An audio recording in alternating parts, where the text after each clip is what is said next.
Eu falei, cara, não posso fazer isso comigo, mas eu vou fazer isso com eles. Não queria mais me matar, mas eu queria matar ela. Fiquei planejando como que eu ia matar minha mãe. E tinha aquela história da Richthofen que tinha matado os pais.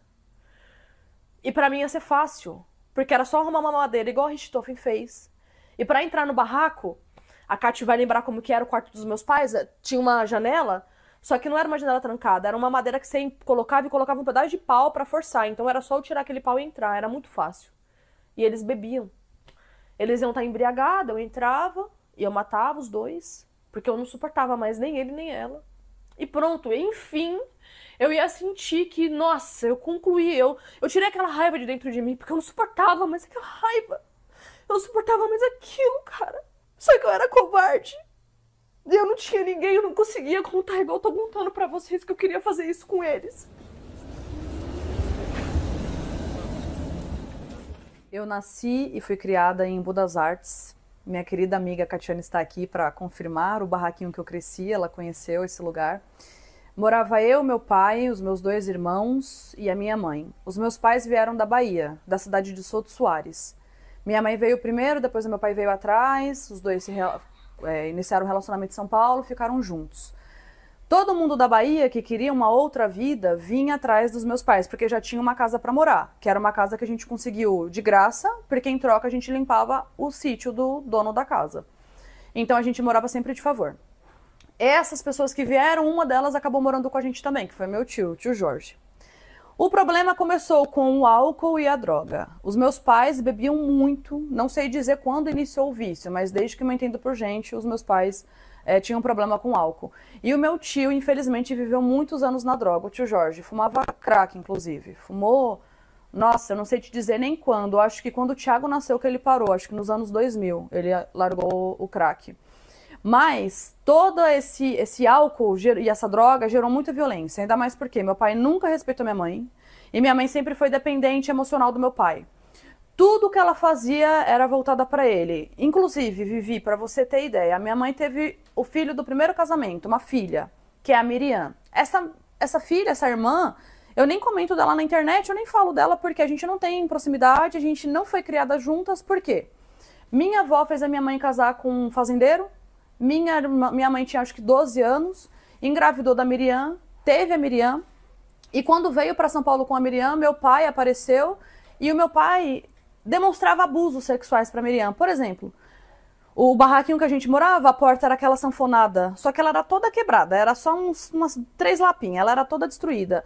Meu pai conseguia pelas frestas ver o banheiro, e quando a Miriam estava tomando banho, ele ficava vendo ela, ficava se masturbando para ela. O que a minha mãe fez para evitar o pior, segundo ela, nas palavras dela? Mandou a Miriam embora para a Bahia para morar com a minha avó. Então ela se desfez do primeiro filho pelo marido.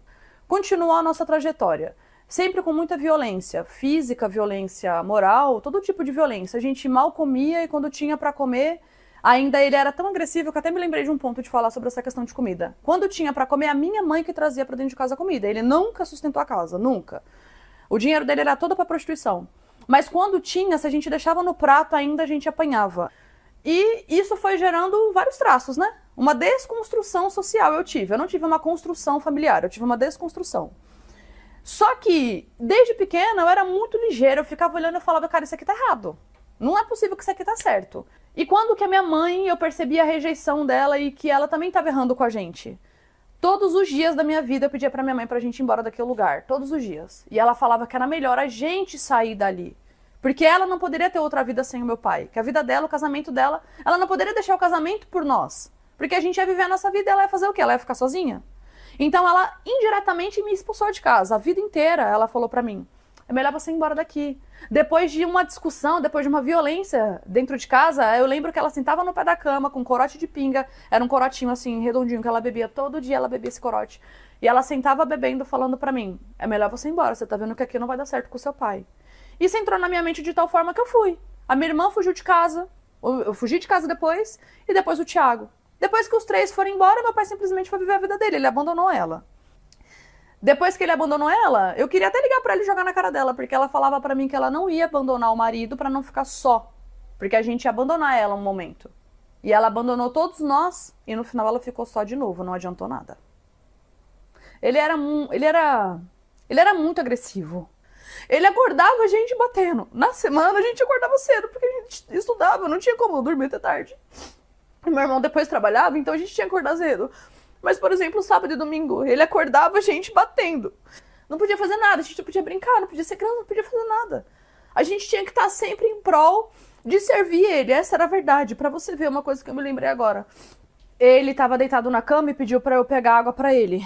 Quando eu fui sair, tava passando o anúncio de uma boneca. E eu parei pra ver. E eu parei na frente dele. Ele deu um chute nas minhas costas. Eu nunca esqueci disso. Ele me deu um chute que eu fui parar lá no outro cômodo. Que ele falou que não era pra eu ficar vendo TV, era pra eu servir ele. Aí eu fui lá, peguei água, voltei e a minha vida era essa. Eu sempre fui mais medrosa, então eu não discutia. Eu ia pra escola, voltava pra casa. Ia pra escola e voltava pra casa. Arrumei um emprego, pra vocês terem noção do emprego que eu arrumei. Eu queria comprar minhas coisas, a gente não tinha condições. Eu vivia com roupa de doação, em casa a gente não tinha comida. Tinha um vizinho nosso que era o Valdemar. Ele tinha um caminhão. Ele cortava a lenha e levava pro motel lá do Imbu, que era o Chateau. E ele tinha que cortar num certo tamanho essa madeira e numa certa grossura, que ela era para acender as caldeiras e esquentar as águas quentes dos quartos do motel. E era a única pessoa que eu podia pedir emprego. E eu pedi pro Valdemar, pelo amor de Deus, deixa eu trabalhar com você. Só que só trabalhava homem. E eu era adolescente, mas eu precisava disso. E ele me deixou trabalhar lá, ele me dava R$20 por dia e o almoço. E eu ia pela comida. Então eu saía da escola e já ficava no Valdemar. Eu manuseava uma máquina enorme, assim, vermelha, que colocava o tronco grande, se abaixava, e vinha um negócio e rompia esse tronco no meio. Você dobrava esse tronco e eu abaixava de novo e ele rompia mais uma vez, em 4 partes. Aí os meninos carregavam os troncos. Às vezes eu ajudava até a descarregar o caminhão, pra você ter ideia. A minha infância que eu tenho é isso. E eu forçando pra estudar. Um amigo que eu chamei pra estar aqui hoje, que é o Thiago, que ele não pôde vir. O Thiago, ele foi uma das pessoas, assim, que mais me emocionou na escola. Por quê? Eu vivia com roupa de doação. Meu pai tinha uma mobilete. Ele me levava pra escola não porque era uma questão de segurança, ele queria ficar me vigiando. Então ele me levava pra escola e me buscava. As pessoas tinham vergonha de mim. Então eles sabiam que eu sofria violência em casa, que a gente não tinha comida, vivia de doação, eu não tinha amigo. Infelizmente, a adolescência são um bando de filho da puta e é um inferno a adolescência na escola. Só que o Thiago, ele foi top, por quê? O moleque tinha acabado de chegar dos Estados Unidos, ele era jogador de futebol. Ele era riquinho, você lembra, Kati? Ele era o mais top da escola, playboy. E ele me viu sentado de uma escada que descia pro refeitório lá no Elália Malta. Quando acabava o horário de refeição, eu sentava lá e ficava lá. Porque eu não tinha amigo, então eu sentava e ficava sozinha. Ele veio conversar comigo e pediu pra ver, embaixo das minhas roupas, pra ver o que tava acontecendo. Ele tinha noção que eu sofria violência. E ele pegou e falou assim, eu vou lá na sua casa conversar com seu pai. A gente fez amizade, uma amizade que perdurou até hoje. Ele é o cara, assim, que eu tenho dentro do meu coração, que foi uma das pessoas mais importantes na minha infância. Ele me seguiu um dia e foi até a casa do meu pai. Ele queria arrumar confusão com meu pai, só que meu pai não tava em casa. A minha mãe, mais uma vez, covarde. Pelo amor de Deus, não faz isso, pelo amor de Deus, pelo amor de Deus. E não deixou o Thiago ficar esperando, ele foi embora. Mas ele falou, avisa que ela não tá sozinha. E aí foi o primeiro momento que eu entendi, assim, que eu tinha amigo, que eu tinha outras pessoas por mim. Mas da minha adolescência eu só lembro disso. E eu enfrentando a escola até o último dia, até completar os 17. Aí sim eu consegui fugir daquilo ali, que deu basta pra mim. O meu basta foi o meu pai. Ele rasgou todas as minhas roupas do varal, tudo, e botou a culpa no cachorro. Ele não gostava das minhas roupas, ele não gostava de nada na gente, né? E ele falou que era tudo roupa de vagabunda. Talvez o cachorro também tenha entendido isso. Por isso que o cachorro comeu todas as minhas roupas. Eu já não tinha mais roupa. Mesmo que era de doação, eu já não tinha mais nada. Ali eu falei pra minha mãe que pra mim chega. Que eu ia embora dali, eu não queria mais ficar ali. Nesse dia eu enfrentei ele. Eu não me lembro o que ele falou, mas foi a única vez que eu enfrentei meu pai. E foi o último dia que eu vivi dentro daquela casa. Aquele dia ele me bateu tanto, Vivi, pra você ter noção que desse lado aqui eu nem escuto direito. Ele me bateu muito desse lado. Eu lembro que eu fiquei assim na cama e ele me batendo. Mas no outro dia eu acordei e eu tava decidida. Aí eu fugi de casa. Foi o último dia que eu vivi com eles. E eu fui andando sem saber pra onde que eu ia. Cheguei no ponto final e fiquei pedindo carona. Nunca me esqueço disso. Foi, nossa, o pior momento, assim, eu acho mais desesperador, né? Eu pensava que ele ia vir atrás de mim, me pegar e me levar de volta. Eu pedia carona e ninguém queria me levar. Ali eu entendi que a minha vida tinha acabado. Chegou uma moça pra mim ali na praça, que foi a Carol. E ela me falou que ela poderia me levar pra um lugar que eu conseguiria dormir. E ter um lugar pra viver. Esse lugar que eu não falo é o prostíbulo. Ali eu cheguei, era no Grajaú, se eu não me engano, na Teotônio Vilela. As piores lembranças da minha vida foi ali. Era um lugar frio, um monte de menina. Um dono, que ele era traficante. Tinha uma mesa de sinuca no meio.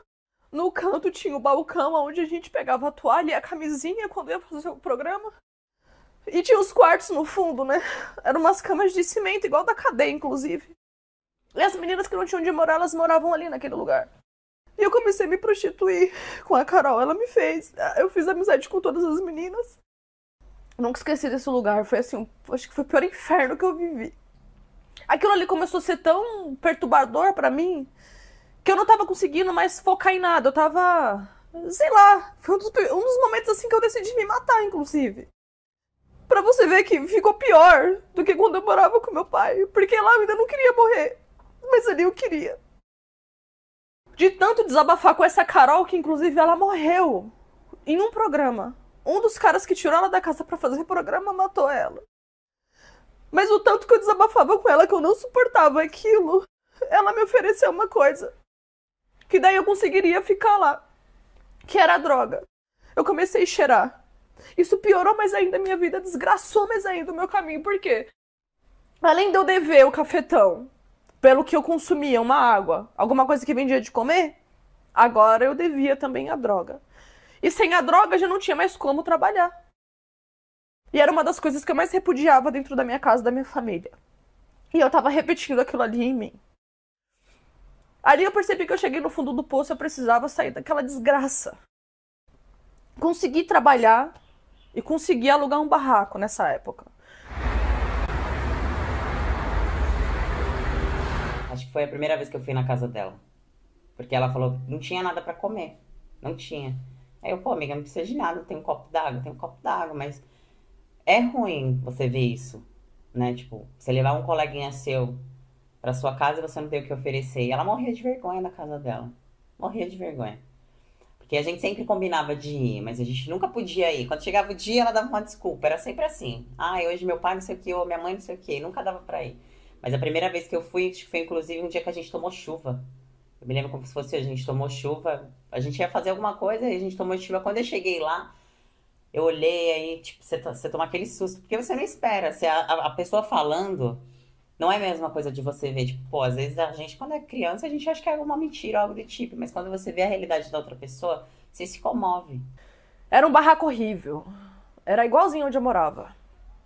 Frio, sujo, dentro da quebrada, assim. Essa coisa de miséria, sabe? Mas, nossa, ali eu fiquei tão feliz.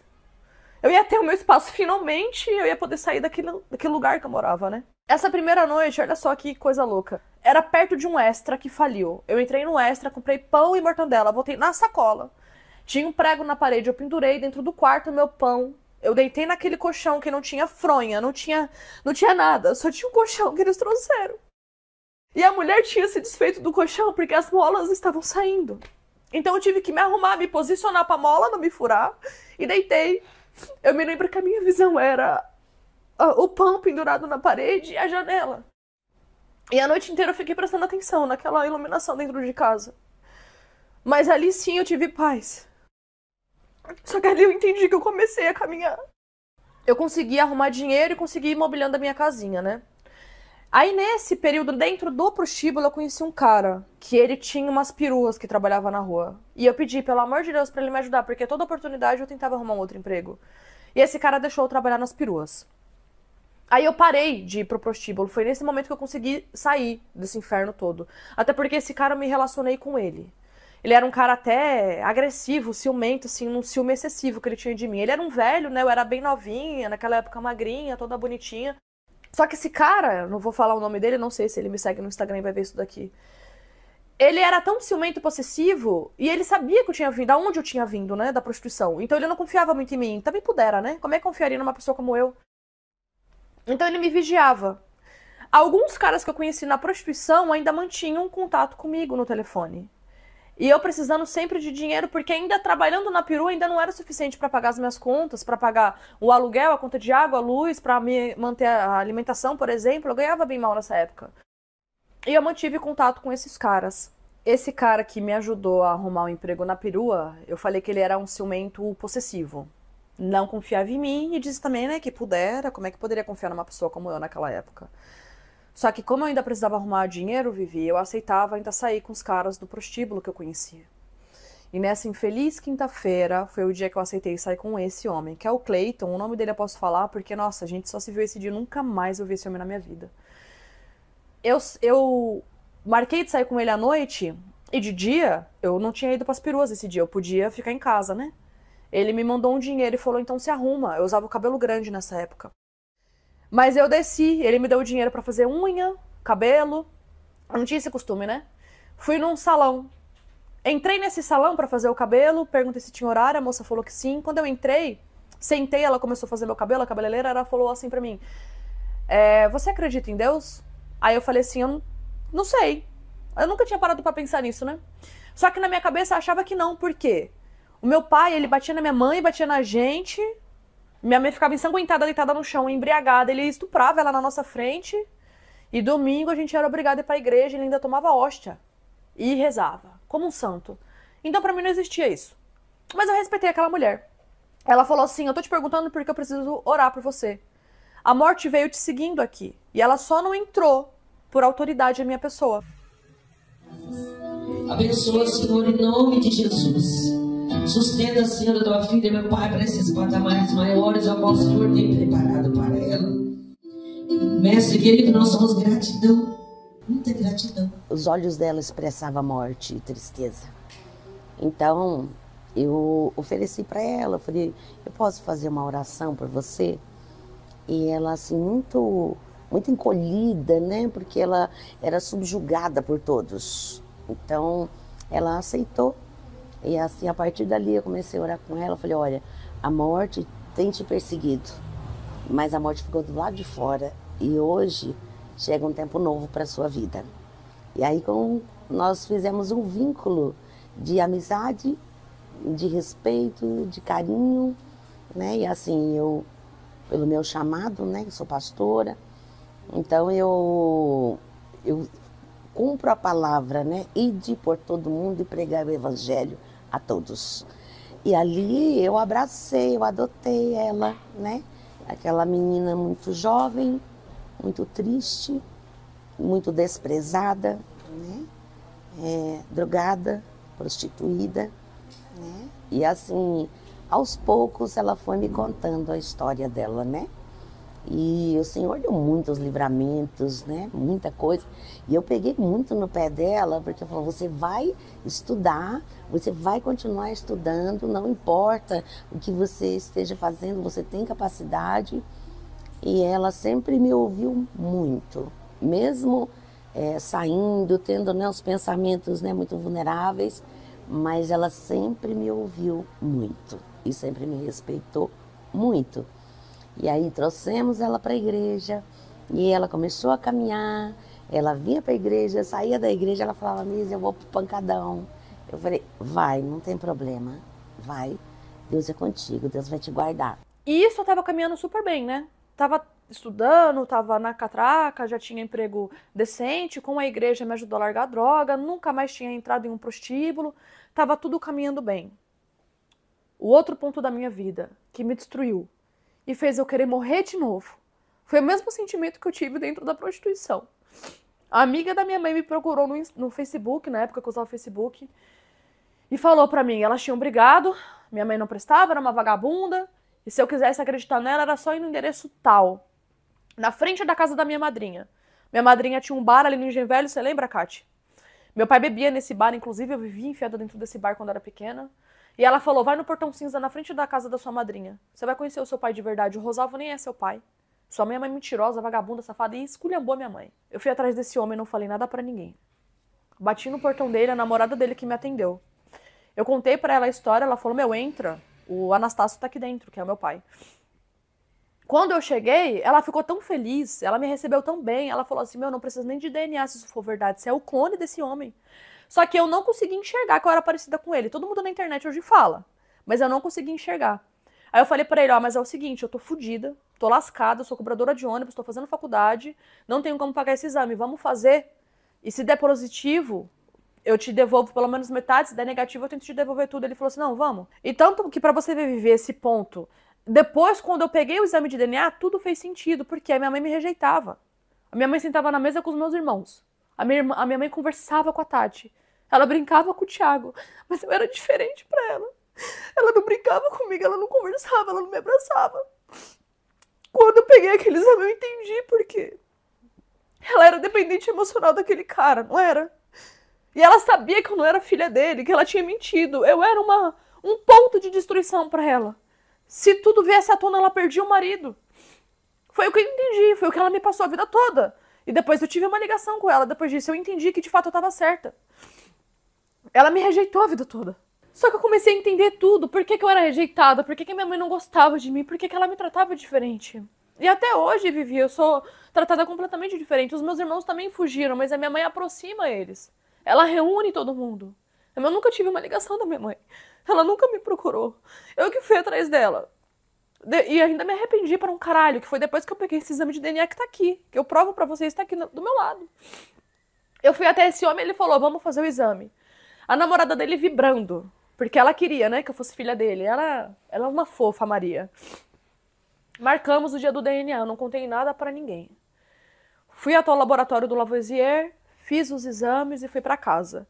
Ele falou assim, no dia de pegar, vamos vir junto, viu? Não vem sozinho, porque se for mesmo, a gente precisa comemorar. Só que eu não queria aquilo. Eu não queria que fosse verdade. Eu falei, aham, pode deixar.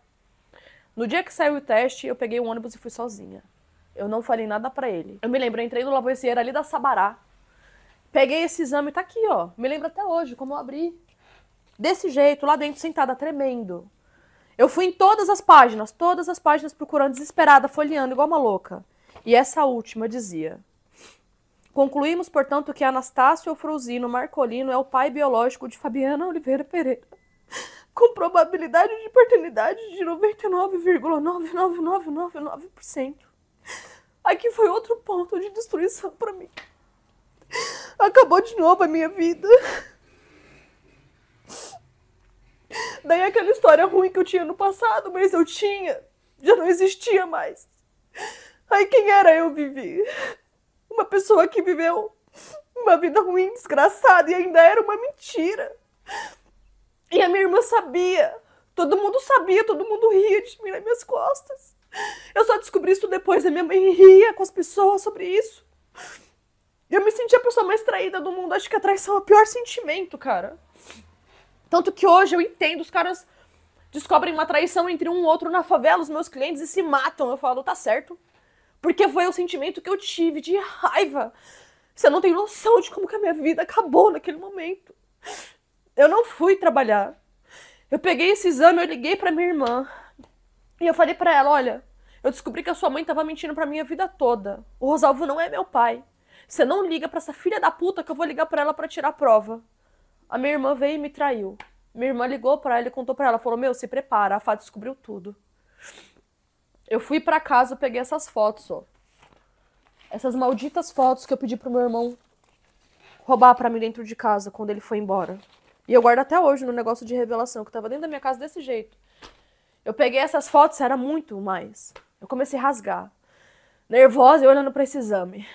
Liguei pra minha mãe quando eu tive coragem. Usei a droga de novo. Aí me deu a coragem de fazer o que eu não tinha. Falar com ela. Quando ela me atendeu, eu esperava que ela falasse, me desculpa, eu não podia te contar? Não sei, eu esperava que ela me contasse outra coisa. Quando ela me atendeu, ela falou assim, olha aqui, sua vagabunda, se o Rosalvo descobrir e você destruir meu casamento, você vai ver. E foi a única coisa que eu tive dela. E ela desligou o telefone. Ali eu sabia que eu nunca mais eu queria falar com a minha mãe. Nunca mais eu queria saber dela, tanto que hoje a internet pede pra eu perdoar, pede pra eu ir atrás de mim, eu não quero. A única coisa que eu tenho dela é isso, é a rejeição, o abandono e ainda o medo. De novo ela teve medo. De novo ela colocou aquele cara acima de mim. Que sou filha dela, caramba. De novo. A gente tava passando na catraca e eu ouvi um passo vindo de toque-toque de salto. Quando eu olhei pra trás, tinha uma mulher vindo com uma pasta. Ela super bem vestida. Eu nunca vi uma mulher tão bem vestida como ela. E eu perguntei pro meu pai o que ela fazia da vida, que ela tava tão bem arrumada.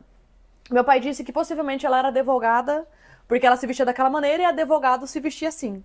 Ali eu fiquei com aquilo na minha cabeça. Eu sabia que eu queria ser advogado, não sabia nem o que precisava fazer pra ser um advogado. Mas quando eu saí, esse não podia ser um plano, eu sabia que eu precisava estudar. Por quê que eu tinha isso na minha consciência? Porque eu ouvia as músicas do Racionais, escondida, lá no barraco, com um sonzinho que a minha irmã comprou, porque a gente não tinha nem som, mas a minha irmã, como ela trabalhava, ela comprou um sonzinho.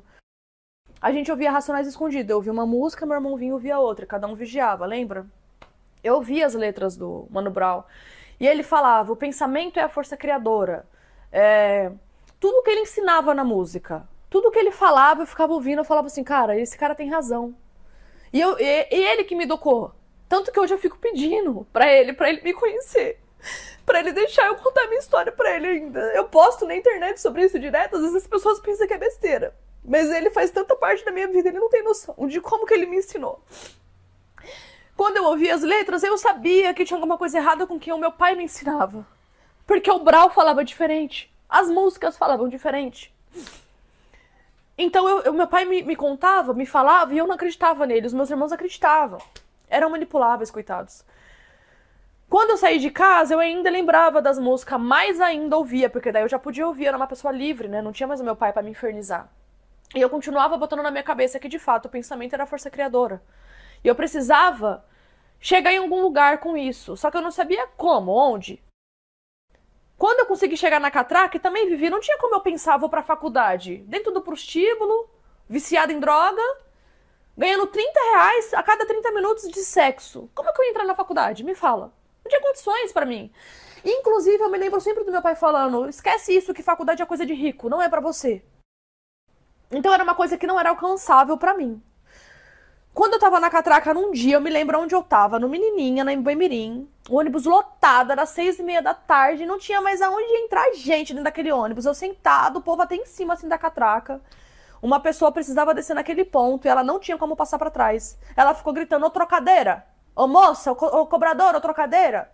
E eu fiquei assim, disfarçando, eu falei assim, cara, até quando eu vou ser essa moça? Essa trocadeira? Aquela ali foi humilhação pra mim. O ônibus todo me olhando, e o pessoal veio passando o cartão dela, assim, pra eu girar a catraca. Eu passei, assim, com uma raiva, girei, devolvi. E eu fiquei pensando, eu falei, cara, isso aqui tá errado. Até quando eu vou ficar vivendo isso daqui? O tempo vai passar e eu vou ser trocadeira daqui 5 anos? Ou eu vou conseguir ser uma doutora? Ó, isso daqui eu comprei em Fortaleza. Foi uma das minhas primeiras viagens que eu consegui fazer. Pagando com muito custo e fui. Eu não era nem cobradora de ônibus, eu não era nem advogada, eu era cobradora de ônibus. Mas eu comprei isso daqui, tinha até uma bonequinha sentada que tá todo destruído. Aí tava escrito advogada. Eu me lembro muito bem que o cara da banca ainda pegou e falou assim, você é advogada? E eu falei, não, mas eu vou ser. Fui procurar uma faculdade. Tinha uma linha de ônibus que eu fazia, que eu vi uma faculdade na frente, que era a Uninove, lá no Terminal Santa Amaro. Eu chamei uma amiga de catraca e ela foi comigo.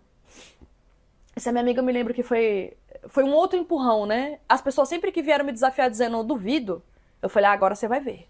Aí eu pagava o preço. Primeiro foi meu pai, descendo as escadas, dizendo que eu ia ser só uma pessoa drogada. Depois essa amiga minha, quando eu chamei ela pra ir comigo na faculdade. Entrei na Uninove, eu me lembro, eu sentei em um guichê, ela sentou do outro lado. Ela falou assim, vou estudar também. Ela perguntou quanto que era administração e quantos anos eram. Se eu não me engano, era, sei lá, R$400 por mês e 2 anos. E eu falei pra moça, o que eu tenho que fazer pra ser advogado? Ela falou, você precisa cursar direito. Eu falei, como é que funciona isso?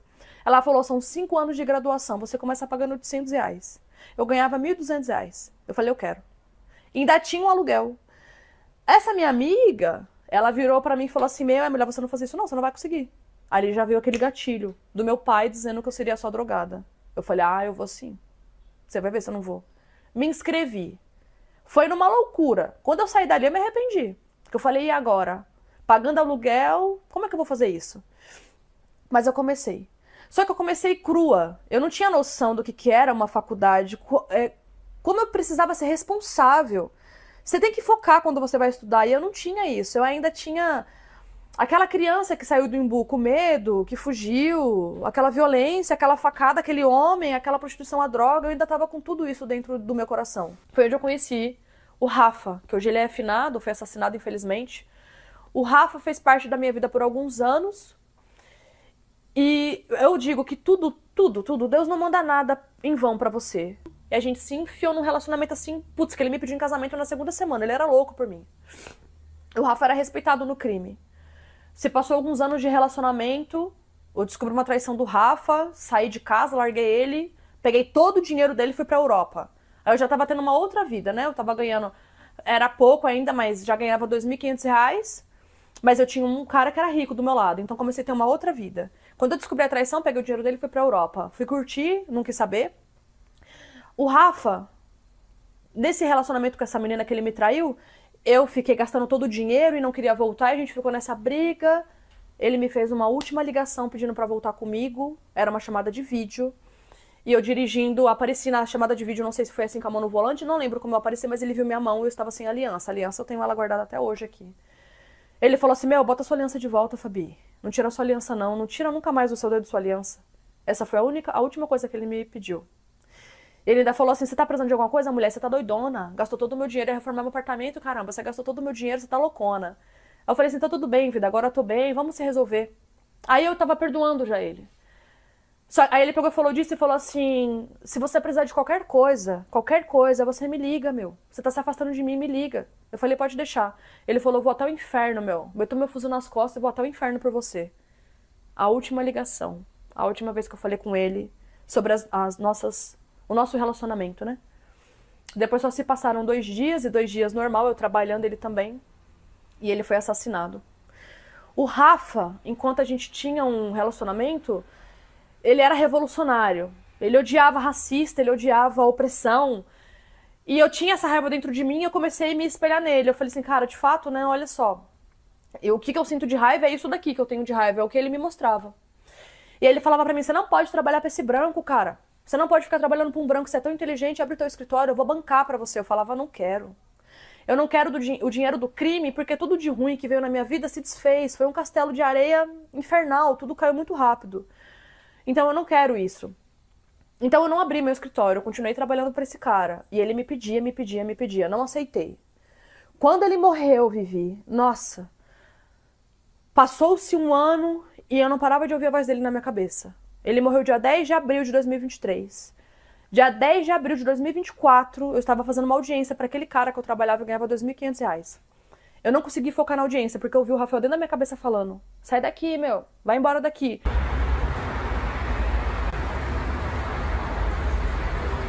Aluguei a sala, comecei a advogar.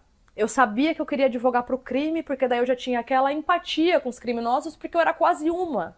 Então eu tinha essa empatia pelo crime, porque eu me sentia parte deles, porque eu era ruim igual eles. Infelizmente, eu era uma pessoa que eu era ruim de coração, ruim de alma. Todo mundo começou a me procurar. Então eu não sei se ele tinha me preparado, ele tava preparando os amigos pra mim. Não sei, mas ele deixou tudo preparado, tudo encaixado, bonitinho.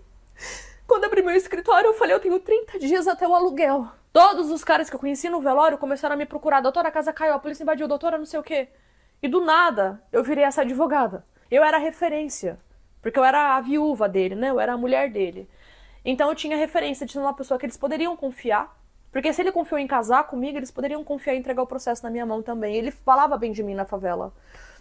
E daí só começou a cada vez mais crescer. Eu não dou conta mais do meu escritório. Eu tenho um monte de advogado que trabalha pra mim por trás. Eu dou as caras porque eles querem me ver. Mas que cuidam dos meus processos os advogados por trás. A Thay fica louca de tanta coisa que eu mando e já tá indo também a bigodinha, já tá no mesmo caminho, levo ela comigo. E sou respeitada pelo crime, sou respeitada pela minha história. Porque daí eu não me calei mais. Quando eu vi que uma pessoa ouvia minha história no Instagram, mandava pra 10 começavam a me seguir e me relatavam, eu falava, nossa. Aí eu comecei a contar quem era eu de verdade. E o meu Instagram, ele cresceu por causa disso, pela sinceridade. Eu chamei uma seguidora hoje, que ela se inspirou em mim. E de tantas, é que não vai caber nessa salinha pequena desse meu apartamento aqui, todo mundo. Mas quantas pessoas me mandam mensagem? Quantas mulheres entraram na faculdade? Quantas mulheres largaram o marido violento? Quantas mulheres largaram os pais e entenderam também essa questão da família? Porque eu falo abertamente que família não presta, cara. Se a sua família não for boa, não presta. Todo mundo fica com essa romantização pra mãe. Putz, mas é sua mãe. Foda-se. Se for uma pessoa que é ruim, larga, meu. Sai fora, vai embora. Vivi, se eu tivesse até hoje pensando, ai, minha mãe. Eu tava afundada com ela ainda. Porque a minha irmã ainda tem esse pensamento e meu irmão ainda tem esse pensamento. A minha irmã tá afundada nas drogas há 20 anos. Ela não larga a droga. E eu falo pra ela, se afasta dessa energia ruim. Ela fica, mas é minha mãe. O que me levou meu irmão? Eu fui reconhecer o corpo do meu irmão, minha mãe tentou se matar, eu tive que sentar em cima dela para ela não se suicidar. Quando meu irmão fez 1 ano do falecimento do meu irmão, eu decidi que ia lutar por justiça. Eu fumava, eu bebia, eu tive que parar com todas essas questões, porque senão não me formava. Quando eu encontrei a Fabiana, ela ressignificou a minha vida. Então a Fabiana mudou meu mundo, porque eu estava bem confortável, daqui a pouco eu me aposento, já trabalho há muito tempo, sou CLT, estou num bom patamar. Eu cheguei num ponto que eu falei, não, Deus me livre, advogado, não. O que eu gosto de fazer é criminal, mas o problema é os presos, é os clientes. E aí eu entendi que o problema é que eu estava fugindo da minha inspiração de vida, porque sempre foi lutar por justiça, ser questionador, enfrentar as pessoas que estavam cerceando os direitos. Fizemos essa audiência numa terça-feira, se eu não me engano. Na quarta eu fui pro culto. Esse culto tá gravado, eu mostro pra vocês o vídeo pra vocês verem. E eu posto no meu Instagram direto esse culto, que foi um dos cultos mais lindos que eu fiz na minha vida. Eu tava embaixo, pastor pregando, eu chorando e falando, nossa, essa audiência aqui que vai dar? Porque o juiz não quis dar sentença. Ele falou, vou pensar. Só que o juiz pensando não é muito bom. Eu já fiquei, com o cu na mão. Falei, cara, eu orientei ele, falei, mano, vai orar. Vou pra igreja. Vamos se pegar com Deus, filho.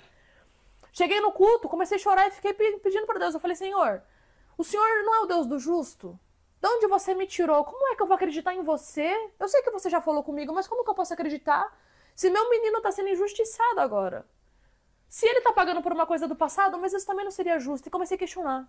Questionar. E pedindo pra Deus, eu falei, se você for Deus da justiça, você vai tirar meu cliente de lá pra você me provar. Que é isso que você quer que eu faça, que eu leve o seu nome pra dentro da cadeia. Enquanto eu pedi, o pastor falou um salmo, que foi um dos mais lindos que eu já ouvi na minha vida. Ele fala que Deus é o rei dos exércitos. Eu vou ler o salmo depois pra vocês, eu não me lembro de cabeça, mas ele falou um salmo tão lindo, e começou a tocar uma música, eu chorando e clamando, e o pastor falou assim, você veio aqui pedir libertação? A cadeia está sendo quebrada neste momento. Você quer libertação? Então voe, águia. Eu falei, meu Deus. Vou lá contar essa história pra ele. Chamei lá dentro do CDP do Belém, ele preso aguardando. Quando eu chamei, ele subiu chorando. Aí ele falou, putz, fui condenado? Eu falei, não, mano, você não sabia o que aconteceu ontem.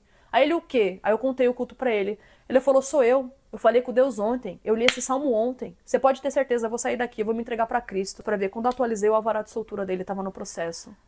Cara, eu tenho gravado, eu procuro no meu Instagram pra mostrar pra você o dia, porque eu postei no meu Instagram em tempo real, dentro do carro chorando.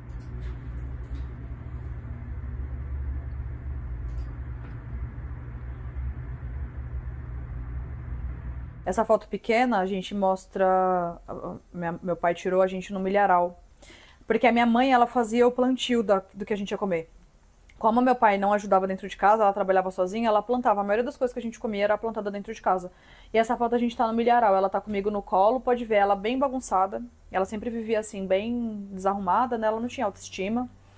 O meu tio do lado, que é o irmão dela, que era viciado em crack, é que tem um parente nosso, um familiar, que foi assassinado, inclusive, em 96, se eu não me engano. Sempre teve muita violência na minha família, né? Esse aqui eu nem lembro muito bem dele, só lembro da história. É uma das poucas fotos que eu guardo da minha mãe. Aqui é interessante para mostrar o barraquinho que eu falo. Se você ver, tem umas 4 camadas de bloco, porque não terminou a construção, não conseguiram terminar a construção. E aí pra cima continuou só madeira. Foi um dos poucos aniversários, acho que foi o único que a minha mãe conseguiu fazer. Se eu não me engano, o outro ela conseguiu fazer um bolinho de fubá pra mim. Mas ela até se esforçava, né? O problema era a dependência emocional. E aqui reuniu os meus amiguinhos de lá, tá eu e meu irmão, dentro do barraquinho, nesse aniversário. Aqui mostra também essa parte da casa, a entrada da casa. Também mostra que é tudo de madeira, em cima era telhado, essa telha. Inclusive, quando eu olho essa foto aqui, eu lembro, menina, que esse telhado aqui vivia cheio de buraco quando chovia, minha Nossa Senhora. Mas molhava o barraco, viu? Aqui, nessa entrada desse lado, tinha um tanque de lavar-roupa, que a minha mãe lavava nesse tanque. Esse meu tio que morava com a gente, que fumava pedra, ele fumava pedra embaixo desse tanque aqui, inclusive. Eu me lembro disso daqui de passar, ele tá embaixo do tanque. Ele ficava meio chapadão, sabe? E entrava embaixo do tanque e ficava queimando pedra lá. Muita tristeza a vida do tio Jorge. Esse daqui é a única foto que eu guardei com meu pai. Tem um ar de uma coisa linda, né? Flores e mato e ele comigo no colo. Isso daqui era só mentira. Ele fingia mesmo ser uma boa pessoa pra todo mundo. Pros vizinhos, pras pessoas de fora. E tanto que eu me lembro... Não foi aqui com essa idade, mas um pouquinho mais velha. Eu consigo ter a recordação dele ter me levado em um bar E ter também uma foto linda desse dia. Mas nesse dia, ele pediu pros meus priminhos tudo olhar o baleiro, sabe? Que roda e tem um monte de doce. E mandar escolher. E quando foi a minha vez, ele falou, você não. Mas ele fez todas as crianças escolher um monte de doce e ele falou que eu não. Ele fazia isso com a gente direto. Ele era esse tipo de pessoa. Aí a gente tem isso aqui, né? Pra guardar, não pra relembrar e falar, ai, que saudade. Não, é pra relembrar como que ele era. Falei, gente, vocês não acreditam, soltos, que eu chamo os meus seguidores de soltos. Falei, soltos, vocês não acreditam, Deus falou ontem, olha aqui o alvará, não sei o que, eu vou lá dentro chamar ele de novo. Voltei correndo e já tava na hora da tranca quando eu saí. E eu sei que os meninos são trancados e não vêm mais. Eu voltei correndo, cheguei no carcereiro, eu falei, meu, eu esqueci de falar um negócio pro meu preso. Ele, ai, vai. Ele nem me revistou, ele falou, vai. Quando eu cheguei no parlatório, ele tava sendo algemado pra descer. Eu cheguei na grade e gritei. Falei, é bochecha. É o vulgo dele, ele sabe, eu conto a vida dele sempre. Ele me permitiu falar dele pras pessoas pra se espelharem. Eu gritei assim no ouvido, falei, é bochecha. Ele já saiu da algema, ele veio, ele falou assim, mano, eu vou embora. Eu falei, você vai embora, viado. Nós começamos a chorar os dois lá, comemorando. Eu falei, cara, nunca mais eu questionei a Deus, nunca mais. Na outra quarta, eu voltei pro culto e levei ele. Testemunhei e ainda falei pras pessoas, eu não trouxe nem o alvará pra provar que Deus existe. Eu trouxe o réu, tá aqui, ó, solto. Gente, nunca mais eu me privei de falar de Deus. Aí eu entendi, porque ele veio pros sofridos, né? Pra quem tá com o coração abatido. E essas pessoas estão aonde? Infelizmente na periferia, né?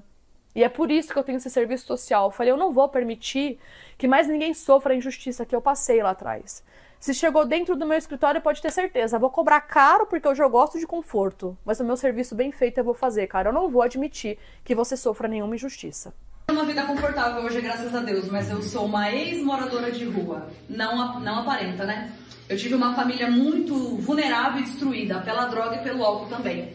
Morei em Budas Artes, num barraquinho que foi uma casa que cederam pra gente o espaço e em troca meu pai cuidava do quintal. Então a gente só usava aquela casa, né? Era um contrato de comunidade.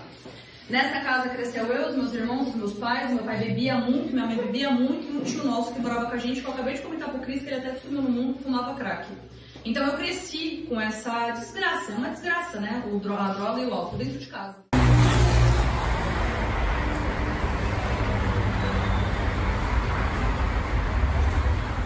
Eu criei no ano passado esse projeto Direito e Dignidade na Quebrada. Ele já era algo que tinha na minha mente para eu poder levar o direito às pessoas que não têm condições de pagar advogado. Só que até então ainda estava em fase de estabilização financeira. Agora eu tô tranquila, então eu comecei esse ano. Quando foi dezembro, eu fiz as anotações, fiz toda a documentação e deixei, falei, janeiro é o pontapé inicial. Então todo mês eu pego apenas um caso, porque processo me toma muito tempo, então eu só consigo pegar um caso por mês e eu sou sozinha também, né? Mas eu pego um caso todo mês desse 2025 e ajudo pessoas que não têm condições de pagar advogado. O meu caso de junho, inclusive, foi uma mulher que sofria violência doméstica e ela, por legítima defesa, matou o marido dela e eu fui fazer o júri dela lá em Brasília.